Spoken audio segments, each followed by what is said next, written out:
talking about licensing then, what are some of the placements that you've gotten?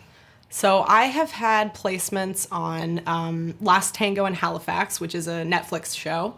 The Art of More, which is a show that Crackle released a couple years ago. I just got placed on the Fosters, which is, I think it's ABC. And I also have been placed on This American Life Radio a few times with my own compositions.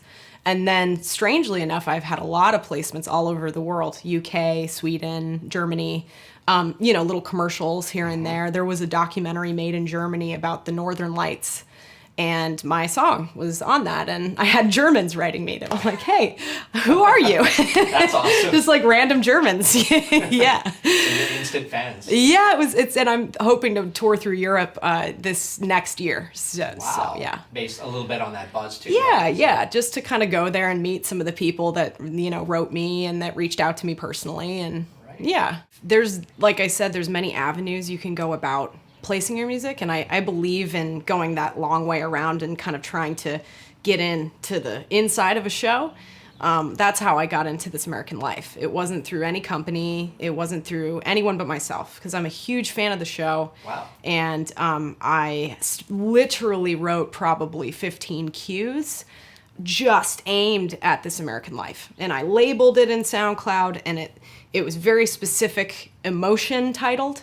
So, because I know with This American Life and other, radio shows, they have emotions they're trying to convey through music. So I made like an emotion list, or like it takes you to a place. Like I think there's one called like lounge, like lazy lounge or something. And like, so I just titled them all very specific, so they don't have to weed through it and look for the emotions themselves. They can be like, oh, well, we're looking for something that's like, anxious outer space or whatever. And so, so I did that, and I pitched it to the producer of the show, Jonathan Menjivar, and literally was on him for probably 9 months, because he was like, okay, cool, I'll look into it. Didn't hear from him. Waited about 2 months, stayed on it. He said, okay, I haven't listened yet.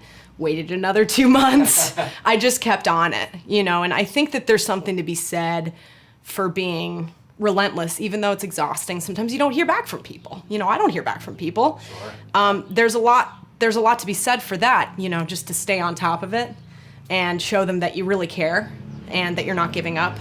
Because a lot of people get your emails and just toss it to the side. But if you stay on it and you have that, show that you're after, you look up the music supervisor, just stay on it in a way that's not like pesky, Right, exactly. Just give it a little room, maybe a couple months or a month, and be like, oh, hey, I reached out this time and just want to make sure you heard this song, this emotion song. Yeah. Cool. So that's interesting. So you've actually done that yourself without having any relationships at all. You just went in there and just made it happen.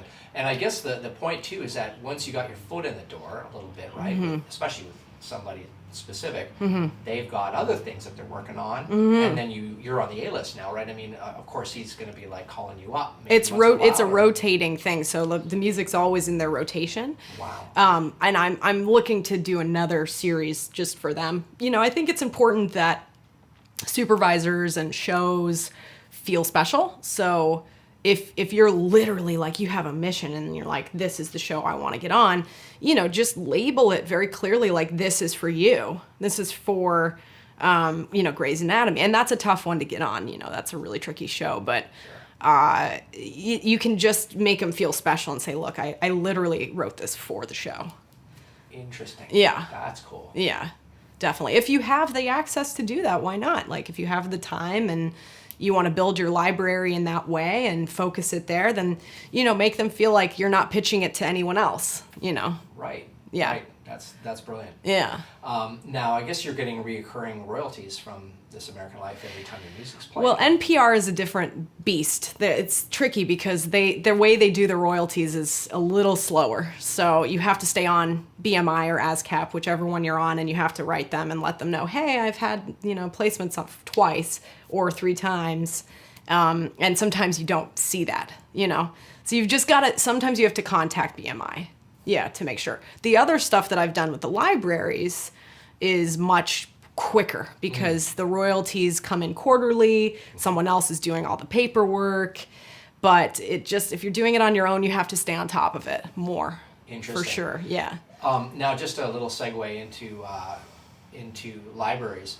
Now, there's a lot of people out there who put their music up on libraries. Yeah. And it just goes up there and sits in there and collects dust, right? Yeah. There's so many libraries out there, and that's the whole story. And I'm definitely trying to tell people, like, you have to be proactive, like very similar to your American Life story. Yeah. You've got to be in control of the process. Right. From the time you write it to the time that you get it into a show or a movie or whatever you're after. Mm-hmm. And you've got to be persistent and consistent and in control. Yeah. And so when it comes down to libraries, I guess to qualify it is that the library you're talking about is more like a library that's owned by somebody that you have a relationship with already, or if you didn't, that already knows that you're a good sale. Like you already got something happening, and they're going to keep you at the sort of on the front burner, right? Sure.